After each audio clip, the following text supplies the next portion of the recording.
Hi, I'm Tom Albrecht from FastLaneDaily. We came up here to Connecticut in this white Cadillac CTS-V Sport to test out this red ATS Coupe. Let's see what it can do.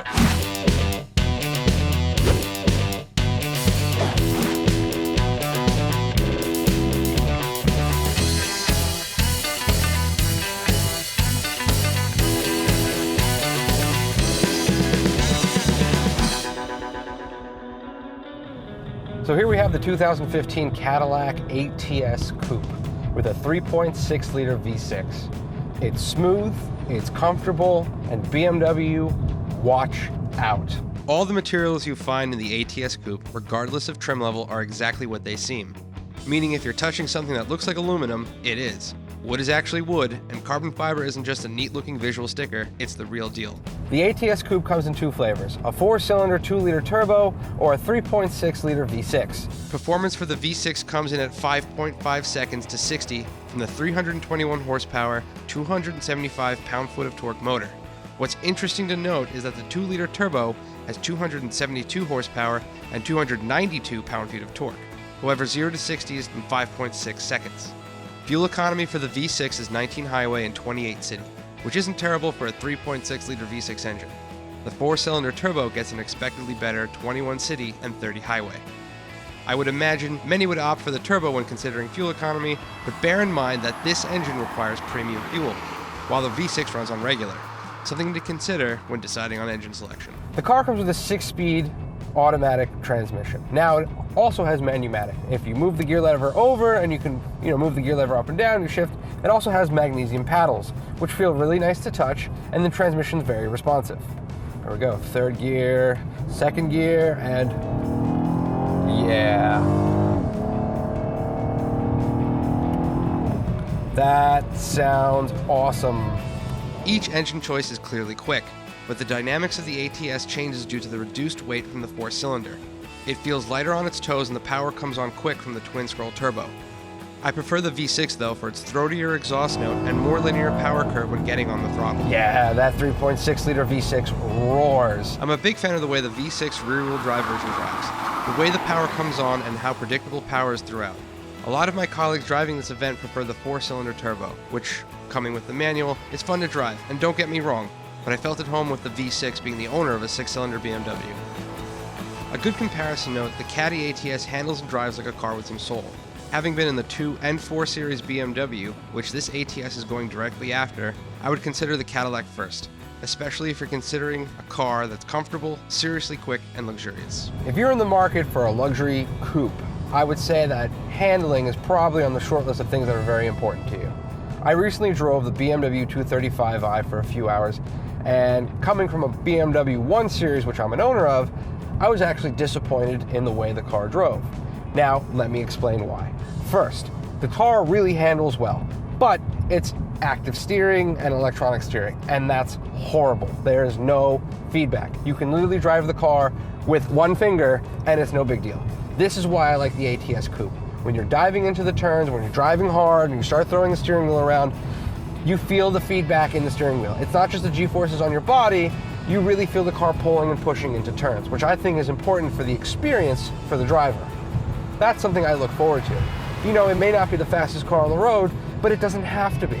Because if you find a nice back road that you're driving around, it's freshly paved, it's all windy, that's where you're gonna have the best time. And with a 3.6-liter engine in this car, you're definitely gonna have a good time. Magnetic ride control is definitely an option I would recommend to get with the ATS. It reads and reacts to the road up to 1,000 times per second, and those are GM's words, not mine, and makes a noticeable difference in a variety of driving conditions. The feel of the car on the road changes noticeably between the different choices, touring mode and sport. There's also a winter weather setting called snow and ice, but that's meant for those particular conditions which we were unable to test in. But if it's like the CTS, it adjusts the car's throttle response and a few other things to make sure you don't end up sideways or off the road in bad conditions. Now, after all the wonderful things I've said about this, there's the big issue, the price. $38,990 starting.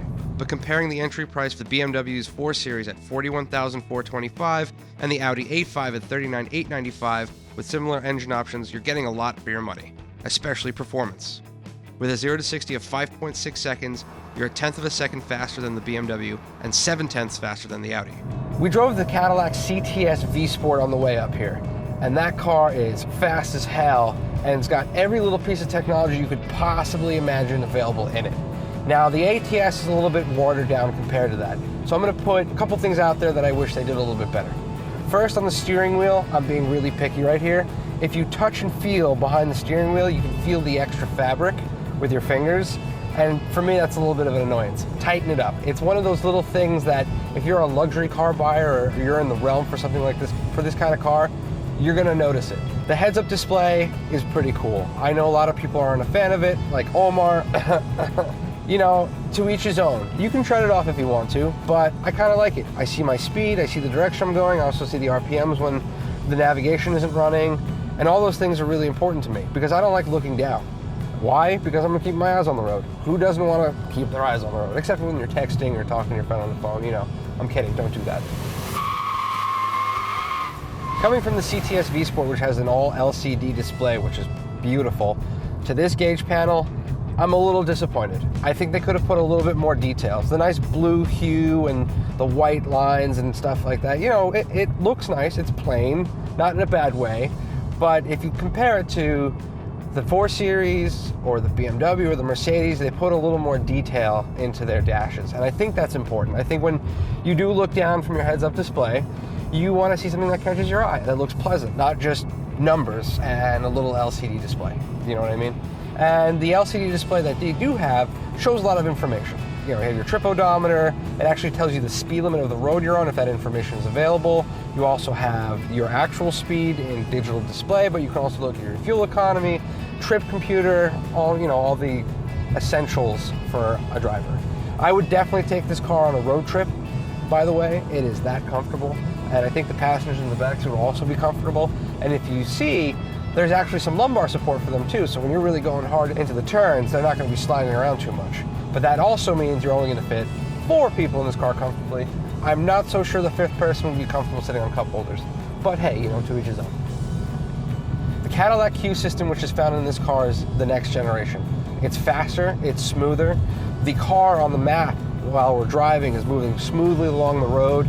If you need to do anything like change the climate control, touch the radio, whatever, it's snappy, it's quick, it responds instantly. And my favorite part of this whole thing is that when you're driving, you're ignoring it, it sort of hides all the menu items, but then you put your hand in front of it, it goes, pop, there it is. It's all really cool. I think, it's like the geek inside is just loving it. Let's rattle it off.